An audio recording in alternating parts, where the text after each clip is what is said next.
Assalamualaikum warahmatullahi wabarakatuh. Kembali lagi dengan saya Maria di acara podcastnya dari SME Training Center Universitas Ari Ginanjar.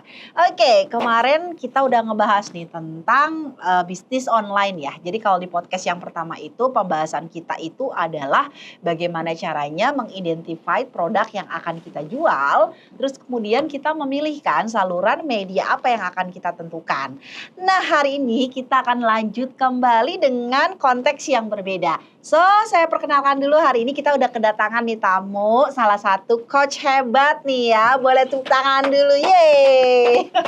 Salah satu coach hebat yaitu Coach Basuki. Selamat siang, Coach. Selamat siang, Bu Maria. Oke, gimana kabarnya, Coach? Alhamdulillah. Alhamdulillah baik, ya, luar biasa loh ya. Nah, Coach Basuki ini merupakan salah satu dosen di Universitas Ari Ginanjar dan beliau ini sangat expert sekali ngebahas tentang keuangan nih, karena memang background beliau juga selain dosen dan sebelumnya juga pernah berada di industri ya, seperti itu ya Coach Basuki ya.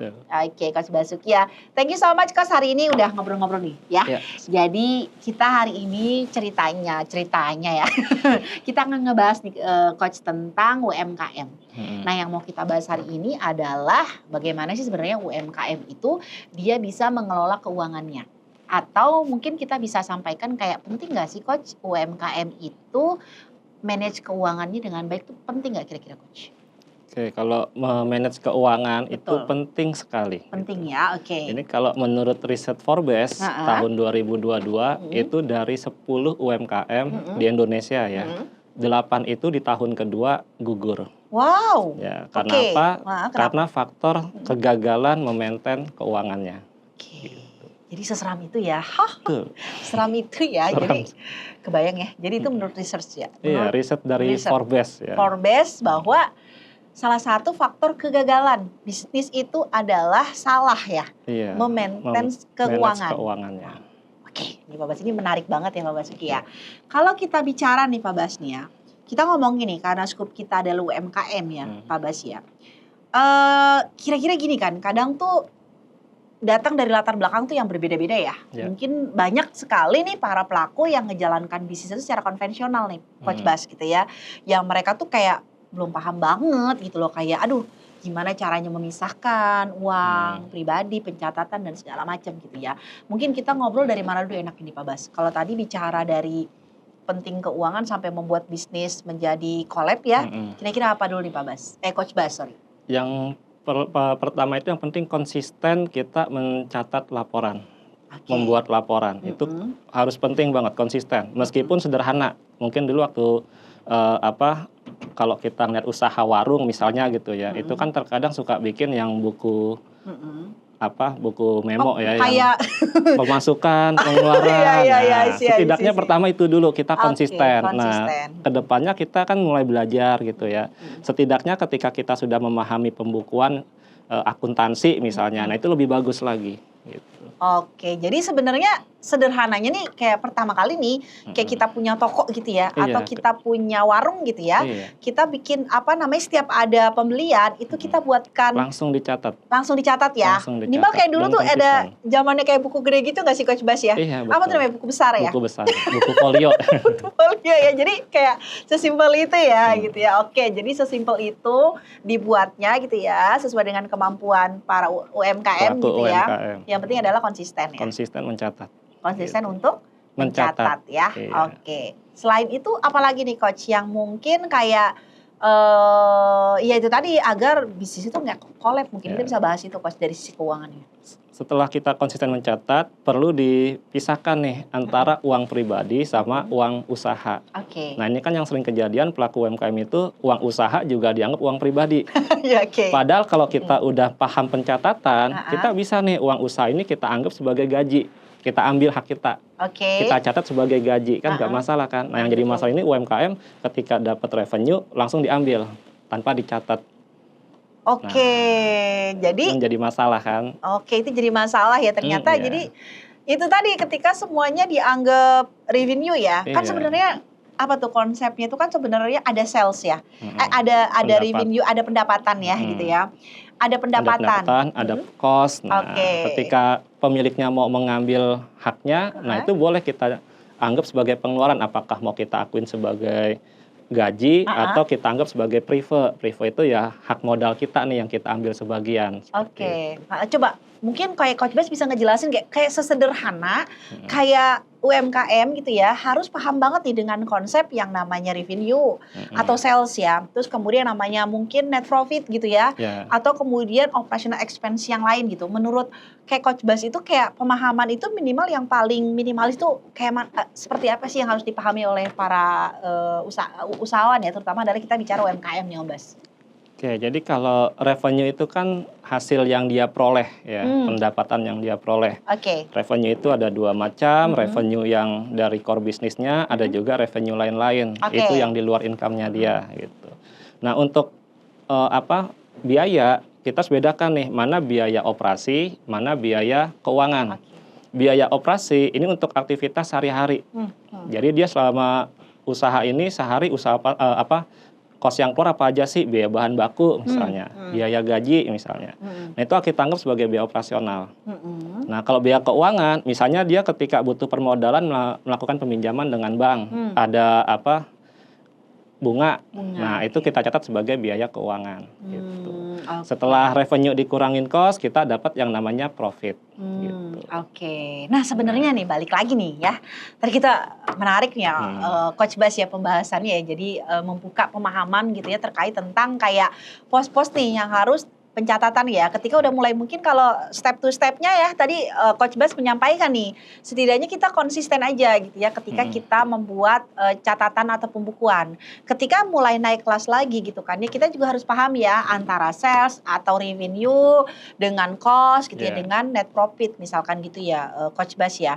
Nah kalau misalkan nih menurut Coach Bas gitu kan ya, sebenarnya paling ideal nih, paling ideal. Kadang nih jangan sampai juga nih kita jual produk, terus kemudian kita ternyata nggak tahu untungnya tuh kemana gitu. Apakah ada kesalahan pada saat menentukan mungkin nggak menghitung HPP-nya atau apa mungkin ya, seperti apa nih kira-kira Coach Bas? Iya, jadi itu sangat penting juga menentukan harga jual gitu. Makanya para pelaku UMKM ini diharapkan bisa menentukan harga pokok penjualannya. Harga pokok penjualan ya, atau gampang itu kayak modalnya nggak sih? Kayak apa ya? Untuk memproduksi barang yang dia jual. Jadi contoh misalnya ada pelaku UMKM, misalnya dia membuat botol misalnya. Bahan baku bikin botol ini berapa sih gitu. Terus upah untuk membuat botol ini berapa gitu. Nah itu yang kita jadikan sebagai HPP-nya. Dari HPP ini kita tentukan mau kita jual berapa. Nah margin yang kita tentukan tergantung apakah dari kita ingin menentukan, saya pengennya dari botol ini margin 50% misalnya. Atau dari botol ini, saya lihat harga pasarnya sekian, saya modal HPP-nya sekian, bisa dong saya jual di harga pasar sekian gitu. Sehingga kita dapat keuntungan dari situ, dapat revenue. Betul, gitu. dapat revenue dari situ ya. Dan perlu dipahami nih, proses kita melakukan perhitungan presentasi, tentunya kita juga harus memperhitungkan kos-kos yang timbul. Kos-kos yang timbul. Betul nggak sih? Betul. Karena kan baru revenue ya, belum jadi profit. Betul, belum jadi profit. Belum jadi profit ya gitu. Jadi sebenarnya kalau menurut Coach Bas nih, idealnya gitu kan ya, idealnya yang harus diketahui oleh UMKM nih, tadi ya kalau saya kan lihatnya dari sisi kayak, oh iya ya, kita kan ada cost nih. Berarti persentasenya adalah setelah kita kurangi kos-kos yang timbul seiring dengan bisa kita jalanin gitu ya Coach ya. Kurang lebih ya kayak gitu kurang lebih seperti itu. Kurang lebih seperti itu ya. Jadi sebenarnya sederhananya itu adalah ya bikin yang seminimalisnya kurang lebih seperti itu ya Coach ya. Nah Coach nih, balik lagi nih Coach tadi nih. Kalau dari Coach Basuki nih ngebahas tentang hasil research tadi bahwa ternyata bisnis itu runtuh nih karena di tahun kedua ya. Tahun kedua. Nah, itu yang dipahami dalam research-nya itu apa sih? Maksudnya penjelasan lainnya itu apa sih gitu? Ya, jadi tadi pelaku UMKM tidak konsisten membuat pencatatan. Tidak konsisten. Konsisten membuat catatan. Lalu selain tidak konsisten, para pelaku ini yang kedua tadi tidak memisahkan antara mana uang pribadi, mana uang usaha. Gitu. Lalu yang ketiga, pelaku UMKM ini juga tidak memonitor kegiatan yang lalunya. Menarik nih. Jadi tidak memonitor kegiatan yang lalunya. Jadi diabaikan aja gitu kan. Karena tidak memonitor, akibatnya pelakunya ini tidak melakukan evaluasi. Oke. Ya, jadi contoh misalnya selama ini dia mengeluarkan biaya untuk usahanya dia seperti ini, itu dianggap ya udah saya ngeluarin biaya aja gitu kan. Karena dianggap ya sudah tadi, akibatnya tidak dievaluasi. Nah, karena tidak dievaluasi, dia mungkin nggak sadar gitu ya, kalau biayanya ini bisa jadi malah semakin tinggi. Akibatnya profitnya semakin berkurang. Kan gitu. Ternyata profit yang semakin berkurang tadi akhirnya tidak bisa mencukupi mungkin Tidak ya bisa operasional mencukupi. gitu ya, Betul. ataupun biaya-biaya yang lain ya, Iya. sehingga kemudian gulung tikar. Betul. Dan itu di tahun kedua. Di tahun kedua itu mulai banyak yang rontok. Dari 10 pelaku UMKM. Dari 10 pelaku UMKM. 8 rontok. Wow, ini kayak penting banget gak sih ya, sahabat UMKM ya, untuk paham konsep yang sebenarnya itu kayak sederhana gak sih ya, Coach ya? Sebenarnya simpel. Simpel ya, Coach ya? Jadi yang kuncinya pertama, yang pertama tadi itu rutin melakukan pencatatan. Oke, ya. Jadi rutin melakukan pencatatan, betul ya? Betul. Yang kedua adalah, Coach? Memisahkan mana yang kantong pribadi, mana kantong usaha. Oke, memisahkan mana kantong pribadi dan kantong usaha. Iya. Nah, yang ketiga? Yang tadi monitoring dan evaluasi. Evaluasi Dan ya. dari 3 ini kan kuncinya tadi kan, kalau kita rutin melakukan pencatatan pasti kedua ketiga ini kan juga akan jalan gitu kan dengan sendirinya. Betul ya gitu Iya. ya. Jadi pencatatan ini adalah tujuannya kita melakukan evaluasi ya. Iya. Jadi sebenarnya kalau dengan kita mencatat ya, kita tahu tuh ya sales hari misalkan tanggal 1 berapa, Betul. tanggal 2 berapa, sampai tanggal 10 gitu kan ya. Nah, ketika mungkin terjadi penurunan sales, kita udah bisa melakukan identifikasi ya. Bisa. Sebenarnya ada apa sih Ada sama apa sih? Ya, dievaluasi di situ. Iya, dievaluasi di situ ya. Dan itu yang dimaksud ya, Coach ya. Betul. Oke, jadi sederhana itu sebenarnya, tetapi berimpact yang sangat-sangat bahaya ya. Bahaya ya. Oke, menarik ya, Coach ya. Dan ada lagi yang terakhir. Oh, apa Jadi tuh? yang terakhir ini kebanyakan pelaku UMKM itu sangat, mohon maaf gitu ya, sangat bangga dengan profit yang dia capai. Profit yang dia capai. Oke. Padahal kalau dalam keuangan kita ada prinsip itu yang menyatakan profit itu adalah ratu. Raja apa? Raja itu adalah uang cash yang dia punya. Nih menarik nih. Ini sesuatu yang kayak perlu didiskusikan nih. Jadi jadi profit itu adalah ratu. Iya, Sedangkan profit is queen. Oh, profit is queen. Yeah. And then Cash is king. oh, cash is king. Waduh, Yeah. ini mereka boleh dijelaskan sedikit nih, Coach. Yeah, Gimana coba? Contoh, misalnya saya jualan gitu ya. Untuk mengejar target, kadang sering saya kasih kemudahan ya konsumen itu buat beli. Ya udah, misalnya bayarnya besok deh, bayarnya bulan depan, ya kan? Kita udah mencatat nih yang poin ke-1, melakukan pencatatan. Ketika pencatatan, saya akuin ada revenue dong. Betul. Ini barang saya keluar, harganya 5 juta. Oke, saya catat nih revenue 5 juta. Oke, betul. Tapi yang jadi masalah, apakah revenue ini sesuai dengan uang cash yang saya terima? Oke, paham. Secara pencatatan, ya kita untung. Ya. Misalnya dapat revenue 5 juta, dikurangin cost, kita masih untung sekian. Tapi secara cash, ntar dulu kan. Nggak ada. Cashnya baru terrealisasi bulan depan. Seperti itu. Oke. Ini menarik banget nih sahabat UMKM ya. Jadi tadi disampaikan Coach Basuki nih, bahwa tadi kenapa disebut profit is queen ya, and then cash is king gitu ya, bahwa itu ya. Jadi sebenarnya ketika UMKM gitu ya, kemudian ada customer yang beli produknya, namun dibayarnya nanti, itu kan jadi piutang ya. Jadi piutang. Jadi piutang ya, jadi piutang usaha gitu Piutang kan ya. usaha. Betul ya. Ya benar sih ya, secara revenue mungkin oke, kita bisa Kita catat udah ya. mengakuin. Tapi kan resikonya luar biasa juga ya. Iya. Bisa jadi nggak tertagih juga, seperti itu. Keren nih. Ini keren banget nih ya. Saya jadi paham banget dan belajar nih ya istilah-istilah baru nih dalam keuangan di UMKM ya gitu ya. Dan ternyata itu hal yang kayaknya harus jadi warning sih ya gitu ya. Jadi kayak UMKM mungkin menurut Coach Bas nih ya, UMKM nih kalau kita bicara ya, kayak terus kemudian kayak resiko nggak sih kalau misalkan dia menjual gitu ya produknya tadi tuh secara ya tadi tuh dihutangin gitu kasarnya tuh ya. Kalau menurut perspektif Coach Bas sendiri dengan kapasitas UMKM terhadap sistem piutang tuh seperti apa, Coach Bas? Oke, kalau yang pendapat saya gitu ya. Kalau misalnya kita ingin memang piutang ini kan bisa dibilang sebagai pemanis dan untuk mempercepat usaha kita gitu ya. Tapi kita juga harus paham kondisi-kondisi yang bisa menyebabkan piutang tak tertagih. Nah, setidaknya kita harus tahu dulu siapa nih nasabah kita nih yang akan membeli produk kita ini secara kredit ini. Gitu. Jadi kita harus tahu dulu krediturnya ya. Iya, krediturnya seperti Tipenya apa seperti nih? apa ya si customernya ya. Iya. Oke ya, jadi kita nggak asal gitu ya. Nggak asal ngasih. Makanya kalau kita misalnya pergi ke mall mau misalnya beli handphone, pay letter atau apa, nah kan suruh ngisi form kan. Ya, betul, nah itu kan sebagai evaluasi mereka. Gitu. Oke, wah menarik nih. Jadi ya tadi ya satu sisi ya sebenarnya mungkin boleh-boleh aja ya Coach Bas ya. Mungkin boleh-boleh aja asalkan si pelaku usahanya itu benar-benar kayak memastikan nih bahwa orang yang mau dihutangin ya, dalam arti ya kategorinya itu adalah mereka yang bisa dipercaya gitu. Betul. Ya Coach Bas ya. Oke, jadi jangan sampai nih usahanya belum terlalu besar tapi karena cashnya tadi, si cash itu is king gitu ya, nggak ada, akhirnya nggak bisa jalan. Nggak bisa jalan. Jadi secara catatan profit, tapi uang tunainya nggak ada. Karena tadi banyak yang kita piutangin. Piutangin ya gitu, dan piutangnya ternyata belum tentu tertagih. Belum tentu tertagih, itu resiko dari piutang. Resiko dari piutang ya. Tapi bukan berarti piutang nggak boleh gitu ya, asalkan kita tadi ya cross check.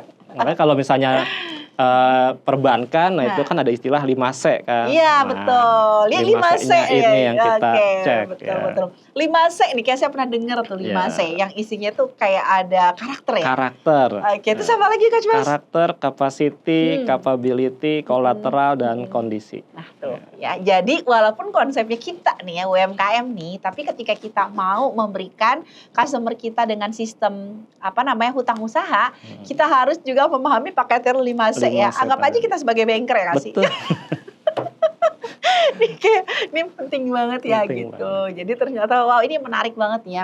Ini sangat menarik banget nih pembahasan kita sama Coach Basuki gitu ya. Jadi kita mungkin sedikit lagi nih Coach.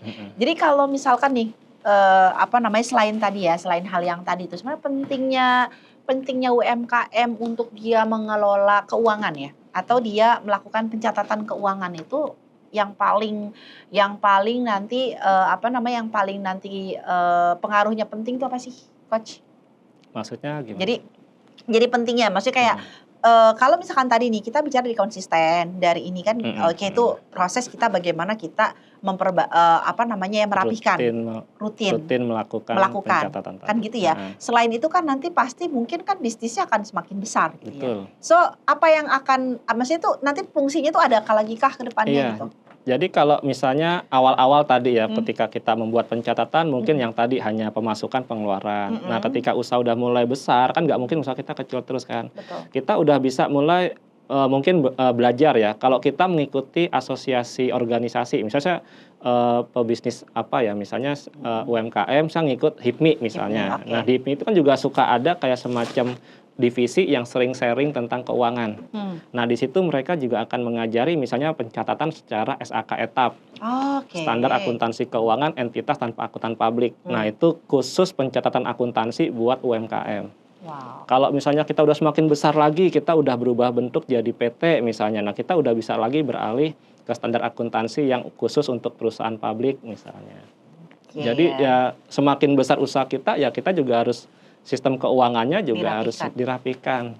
Dan pasti akan semakin kompleks pencatatannya kan. Betul. Belum lagi kalau misalkan usahanya pengen melakukan pinjaman ke bank. Betul. Ya, orang bank juga pasti akan minta standar yang pencatatan akuntansi, nggak cuma yang pemasukan pengeluaran doang kan. Betul ya, standar ya sesuai dengan akuntansi. Minimal SAK etap tadi. SAK etap boleh dijelasin nih. Coba Coach Bas jelasin deh sedikit tuh yang standar berdasarkan tadi itu SK apa tadi? SAK etap. Itu seperti apa Coach Bas? Jadi SAK etap itu standar akuntansi keuangan entitas tanpa akuntan publik. Itu khusus usaha kecil menengah, di mana usaha ini tidak perlu diaudit laporan keuangannya gitu. Dan SAK etap ini lama untuk perubahannya, beda sama standar akuntansi keuangan yang khusus buat perusahaan-perusahaan yang udah besar gitu ya.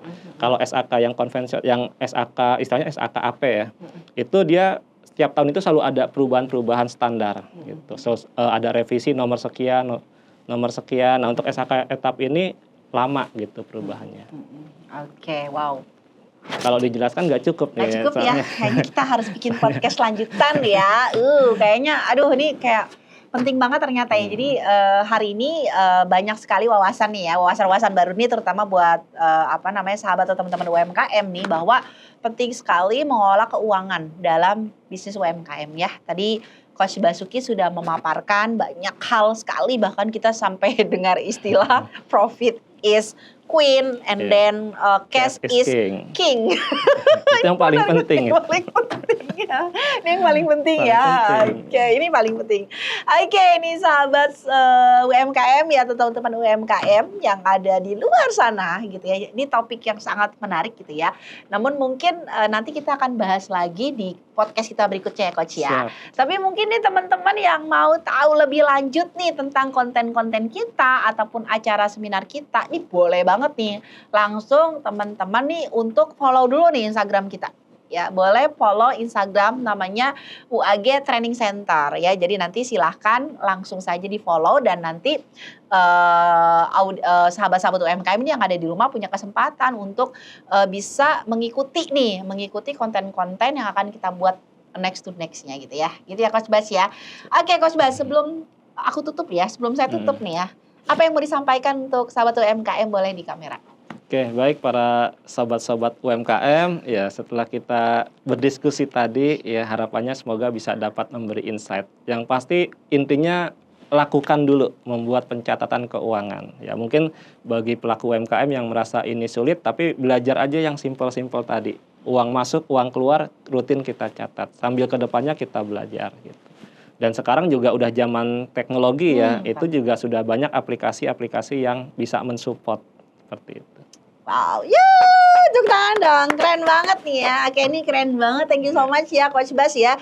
Jadi sesederhana untuk bagaimana pertama kali mengolah keuangan itu adalah dengan cara melakukan pencatatan sesederhana mungkin ya kan, tapi dilakukan secara konsisten. Betul gitu ya Coach ya. Oke, sahabat-sahabat UMKM yang ada di rumah, thank you so much sudah nonton podcast kita di siang hari ini. So, jangan lupa untuk follow Instagram kami dan boleh tanya terkait program-program ataupun konten yang ada di UAG yang ada di Instagram kami, dengan nge-DM juga boleh. Seperti itu ya sahabat-sahabat UMKM. So, thank you so much untuk pertemuan kita di siang hari ini. Sampai ketemu di podcast kita berikutnya. Assalamualaikum warahmatullahi wabarakatuh. Boleh saya halo. Waalaikumsalam warahmatullahi wabarakatuh. Thank you.